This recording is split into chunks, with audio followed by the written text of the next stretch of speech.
Assalamualaikum warahmatullahi wabarakatuh. Saya Tia Angelia Wahyudi. Saya akan membahas mengenai bahan kimia obat fenilbutazon dalam obat tradisional, yaitu jamu. Sebelum kita membahas mengenai analisis fenilbutazon, ada kalanya kita mengetahui terlebih dahulu mengenai fenilbutazon, kemudian efek samping apa yang terjadi jika kita mengonsumsi kadar fenilbutazon yang berlebih.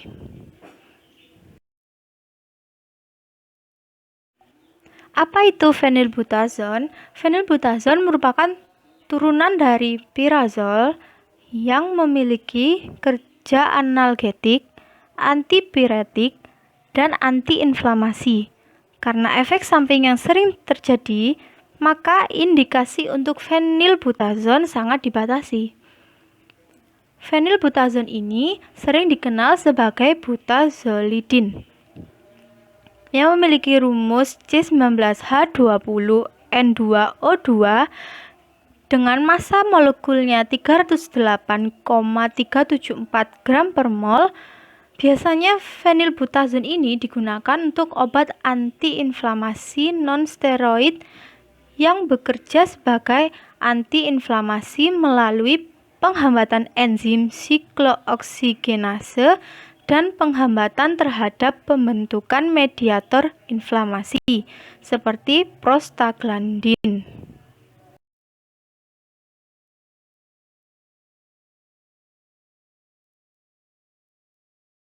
Karena fenilbutazon ini memiliki efek samping, sehingga tidak dianjurkan untuk digunakan bahan kimia obat fenilbutazon ini ke obat tradisional seperti jamu.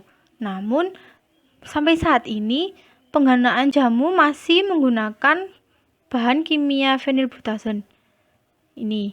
Contohnya, peneliti Ronaldo dan kawan-kawannya melakukan penelitian menggunakan kromatografi lapis tipis terhadap 30 merek jamu. Dan ternyata didapatkan 5 sampel positif dari 30 sampel tersebut mengandung fenilbutazon, yaitu sampel J, K, S, U, dan V dengan nilai persen kadar berturut-turut yaitu 9,5053%, 10,6138%, 62,8776%, 42,8839%, dan 24,9238%. Selanjutnya mari kita melihat efek sampingnya jika kita mengonsumsi fenilbutazon secara berlebihan. Nah, saya paparkan efek samping ini untuk membuka pikiran Anda jika Anda ingin membuat obat tradisional seperti jamu dan pernah berpikiran untuk menambahkan bahan kimia obat tersebut.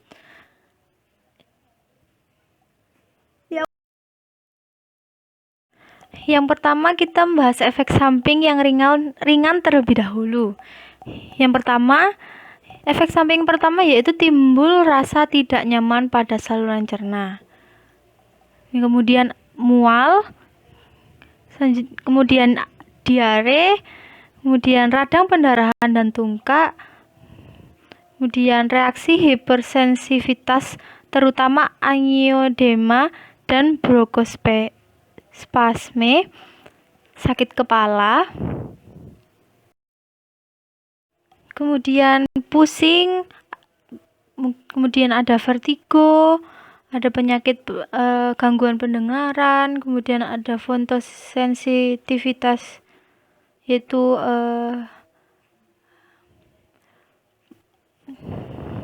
sensitif terhadap cahaya, kemudian ada hematurian dan pankreatitis.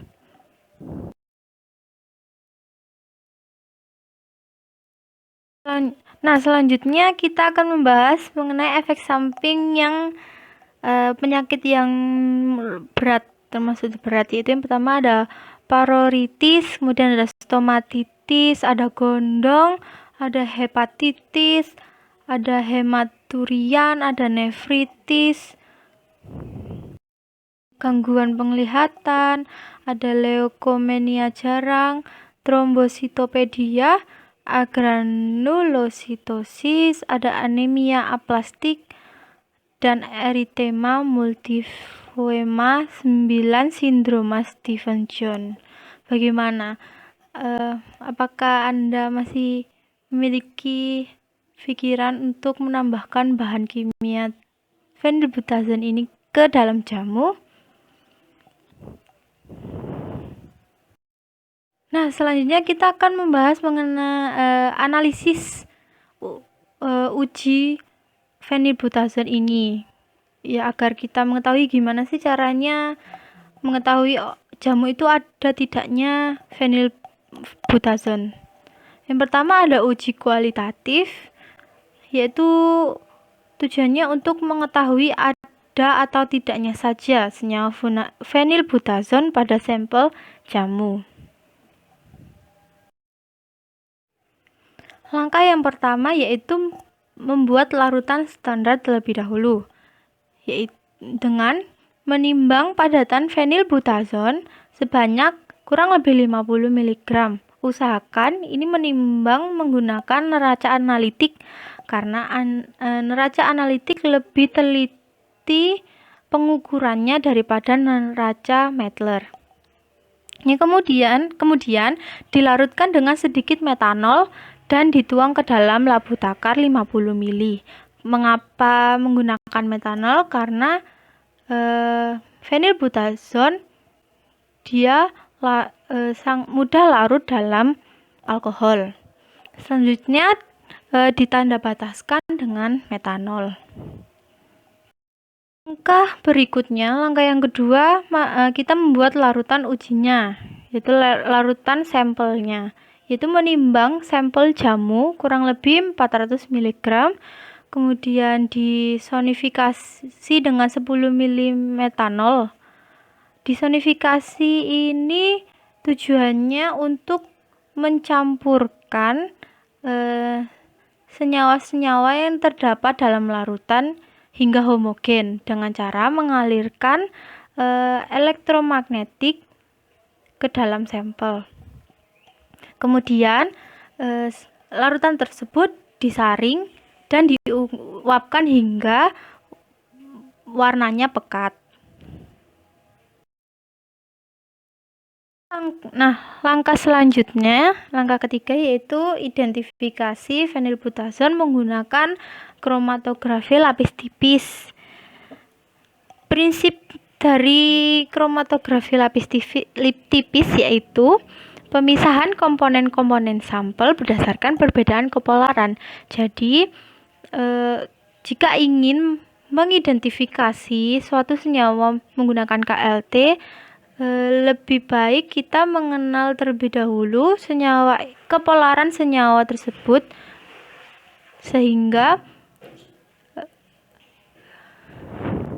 proses pemisahan komponen-komponen itu terpisah dengan baik. Dan pemilihan elusi atau pemilihan eluen harus tepat. Yaitu pertama dengan cara ditotalkan larutan uji dan larutan banyak 10 mikroliter. Biasanya itu menggunakan pipa kapiler. Usahakan totalan diberi jarak yang seimbang dan tidak terlalu dekat agar saat elusi di larutan trek lintasan elusi tidak bertabrakan. Kemudian yang kedua, dielusikan dengan menggunakan fase diam silika JF254 dengan fase geraknya etil asetat banding metanol banding amonia yaitu 85:10:5 dengan jarak rambatnya 8 cm. Yaitu dari garis batas bawah dan garis batas atas, yaitu 8 cm. Setelah sampel terelusi, selanjutnya diamati di bawah sinar UV 254 nanometer sehingga diperoleh RF yang didapat. RF itu didapat dari jarak antara garis bawah hingga titik noda dibagi jarak titik garis bawah hingga batas atas. Uji selanjutnya yaitu uji kuantitatif. Uji kuantitatif ini bertujuan untuk menentukan kadarnya, untuk mengetahui kadar yang terkandung dalam sampel tersebut.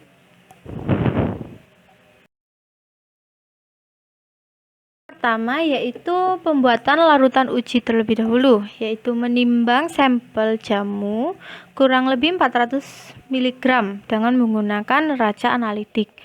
Kemudian disonifikasi dengan 100 ml metanol selama 30 menit.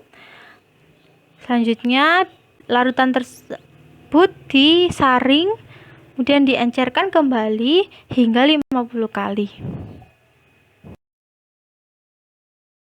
Langkah berikutnya yaitu membuat larutan standar. Dibuat dari larutan baku induk 1000 ppm yang diencerkan menggunakan natrium hidroksida 0,1 N hingga konsentrasinya 10 ppm, 20 ppm, 30 ppm, 40 ppm, dan 50 ppm.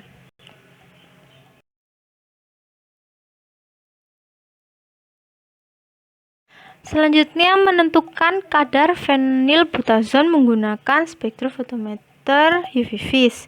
Spektro UV-Vis memiliki prinsip yaitu interaksi yang terjadi antara energi yang berupa sinar monokromatis dari sumber sinar dengan materi yang berupa molekul. Langkah-langkahnya yang pertama, dihidupkan terlebih dahulu alatnya. Kemudian atur pengaturannya dan ditara alat dengan menggunakan metanol. Yang kedua, dimasukkan larutan baku ke dalam kuvet. Ini biasanya larutan baku dengan konsentrasi yang tertinggi terlebih dahulu. Tetapi karena di farmakope yang farmakope 4 telah menentukan panjang gelombang dari fenilbutazon yaitu 264 nm, sehingga untuk pengukurannya bisa dilakukan dari larutan baku yang memiliki konsentrasi terendah terlebih dahulu.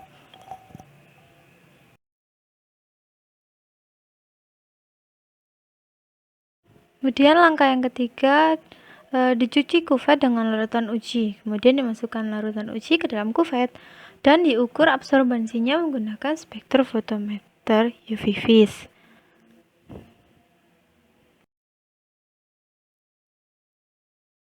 Untuk mengetahui persen kadar fenilbutazon yang terkandung dalam sampel, bisa menggunakan rumus sebagai berikut: AU per AB dikali BB per BU kali FPU per FPB kali 100%.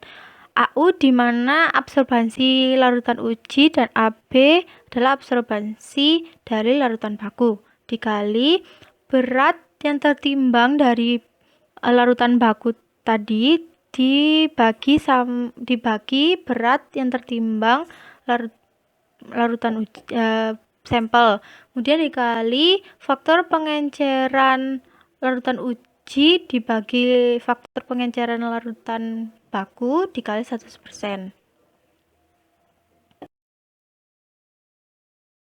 Menurut Farmakope Indonesia yang ketiga, dosis maksimum yang ditentukan untuk fenilbutazon dalam sekali minum yaitu 250 mg.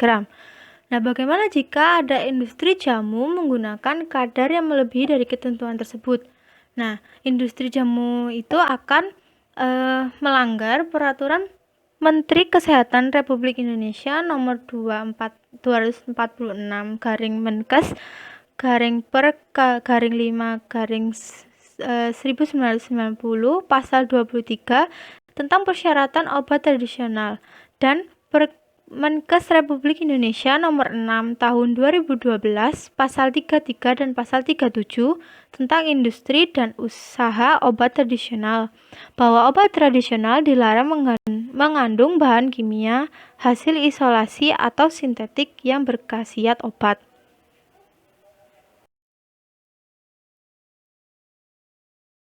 Sekian pemaparan dari saya mengenai phenylbutazone.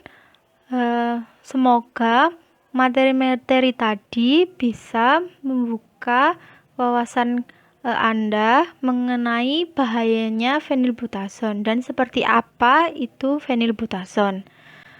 Mohon maaf jika ada kesalahan kata yang saya ucapkan.